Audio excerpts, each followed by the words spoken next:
ನಿಮಗೆ cat massage ಅಂದರೆ ಗೊತ್ತಾ? ನೋಡಿ, ಕ್ಯಾಟ್ ಇಲ್ಲಿದೆ. ಇದಕ್ಕೆ ಮಸಾಜ್ ಹೀಗೆ ಮಾಡಬೇಕು ನೋಡಿ, ನಿಧಾನ. ಅಂದರೆ ಇಲ್ಲಿ ಬೆರಳಿಂದ ಹೀಗೆ ಪ್ರೆಸ್ ಮಾಡಿ ಮಾಡಿ ಮಾಡಿ ಮಾಡಿ ಈ ನಿಧಾನ ಪ್ರೆಸ್ ಮಾಡಬೇಕು. ಮಾಡಿಬಿಡಿ. ಇಲ್ಲಿ ಹೀಗೆ ಮಾಡಿಬಿಟ್ಟು ಸ್ವಲ್ಪ ಟ್ವಿಸ್ಟ್ ಮಾಡಿ, ಜಾಸ್ತಿ ಅಲ್ಲ, ಸ್ವಲ್ಪ ಟ್ವಿಸ್ಟ್ ಮಾಡಿ, ಮೂಳೆ ಮುರಿದೋಗ್ಬಾರ್ದು. ಸೊ ಮಾಡಿದರೆ ನಿಮ್ಮ ಕ್ಯಾಟ್ ನಿಮ್ಮ ಹತ್ರ ಬಂದು ಕೂತ್ಕೊಳ್ಳುತ್ತೆ ಯಾವಾಗಲೂ. ನೋಡಿ, ಈಚೆ ನೋಡ. ಒಳ್ಳೆ ಆಯಿತಾ? ಮಸಾಜ್ ಆಗಿತ್ತು. ಒಳ್ಳೆ ಆಯಿತಾ ಮಸಾಜ್? ನೋಡಿ, ಇಲ್ಲಿ ನೋಡಿ ಕೂತ್ಕೊಳ್ತಾ, ಏನು ಮಾತಾಡೋದಿಲ್ಲ, ನಿಮ್ಗೆ ಏನು ಹೇಳೋದಿಲ್ಲ. ನೋಡಿ, ನಿಮ್ಮ ಕ್ಯಾಟ್ ನಿಮ್ಮ ಹತ್ರ ಬಂದು ಹೀಗೆ ಕೂತ್ಕೊಳ್ತದೆ. ಮಸಾಜ್ ಈ ರೀತಿ ಮಾಡಬೇಕು ನೋಡಿ, ಬೆನ್ನು ಹಿಂದೆ ನೋಡಿ, ನೋಡ್ತಾ ಇರಿ. ನೋಡಿ ಇದೇ ರೀತಿ ನೀವು ಮಸಾಜ್ ಮಾಡಬೇಕು. ಇಲ್ಲಿ ತನಕ, ಕುತ್ತಿಗೆಯಿಂದ ಹಿಡಿದು ಇಲ್ಲಿ ತನಕ ಮಸಾಜ್ ಮಾಡಿ. ನೋಡಿ, ಬಾಲಲ್ಲಿ ಅರ್ತದೆ ನೋಡಿ. ಈಗ ನೋಡಿ, ಬಾಲಲ್ಲಿ ಅರ್ಥ ಉಂಟು ನೋಡಿ, ಬಾಲಲ್ಲಿ ಅರ್ಥ ಉಂಟು ನೋಡಿ. ಇಲ್ಲಿ ಈ ರೀತಿ ನೀವು ಮಸಾಜ್ ಮಾಡಿದರೆ ನಿಮ್ಮ ಬೆಕ್ಕಿದೆಯಲ್ಲ ನಿಮ್ಮೊಟ್ಟಿಗೆ ಇರುತ್ತೆ ಯಾವಾಗಲೂ, ನೆನ್ಪಿಟ್ಕೊಳ್ಳಿ.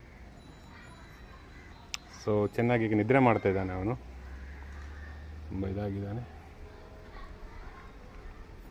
ಈ ರೀತಿ ಮಸಾಜ್ ಮಾಡಿ ನಿದ್ರೆ